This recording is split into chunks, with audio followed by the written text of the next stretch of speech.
ឃើញក្មេងដតៃគេស្រវាខំរៀនរីរដំរេះយកចំណេះធ្វើស្ពានតែខ្ញុំផ្ទុយឃើញនំរយប្រាក់លៀនចាប់យកតន្ត្រីកែច្នៃមកធ្វើស្ពានការងារក៏លំបាកដែរអ្នកកុំផ្ដេកផ្ដួលបើអ្នកខ្ជិលណាស់ដេកស៊ីទៅវាស្រួលអនាគតនៅលើដៃវាអាចនឹងប្រែប្រួលបើអ្នកចេះសម្រួលបើអ្នកចេះសម្រាពួកយើងត្រូវជំនះជោគជតាយើងមិនអាចទៅពឹងព្រះមានថ្ងៃលិចក៏វាមានថ្ងៃរះបើអ្នកចង់លេងដើម្បីឈ្នះបើអ្នកបារាជ័យបានពីអាយុអ្នកផ្ទះខ្ញុំដេញចាប់ក្តីសម័យទោះដឹងថាវាហ្វទោះដឹងថាវាមិនហ្វាន់ដូចជាពាក្យគេថានេះជារឿងពិតមិនមែនជារឿងនិទាននេះមិនមែនជីវិតអ្នកសុំអ្នកស្ងាត់មាត់ភ្លេង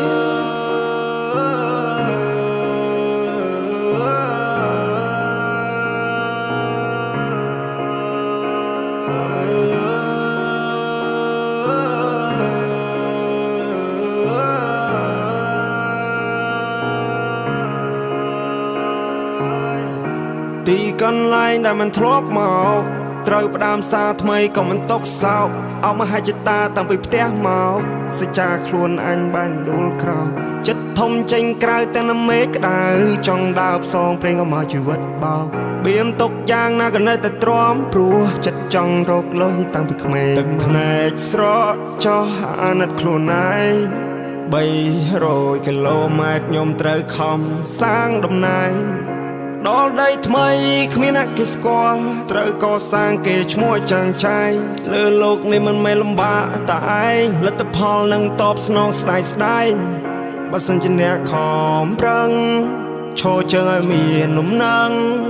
មួយច្បាស់ដូចក្តឹងភាពក្រលំបាកខ្ញុំហឹង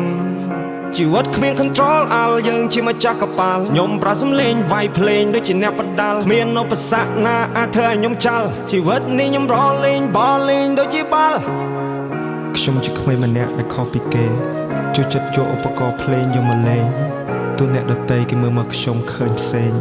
តែនេះគឺជាខ្ញុំមិនជួយចិត្តសំដែងមិនជួយចិត្តខ្លាញ់ខ្លាយជួយចិត្តសាសនាដែរឲ្យគ្រួសារ surprise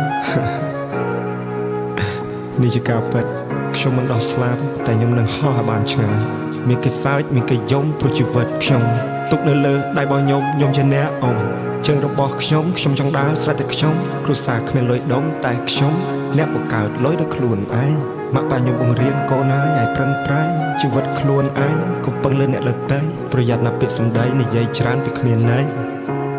ខ្ញុំគឺជាក្មេងម្នាក់ដែលជួយចិត្តសមាសម័យចង់គេស្គាល់ឈ្មោះទេពពិសិដ្ឋតាមរយៈតន្ត្រីចង់ខ្លាចទៅជាកវីដែលមានសិទ្ធិសេរីភាពពេញលេញចង់ខ្លាចទៅជាមនុស្សដែលចងចាំមិនអាចដកចេញ No one supporting me and no one believing me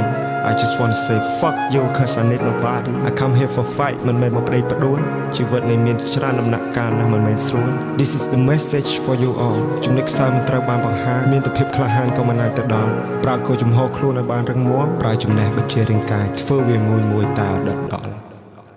ឬអ្នកគិតថាខ្ញុំមិនអនាគតខ្ញុំជាអ្នកសម្រាប់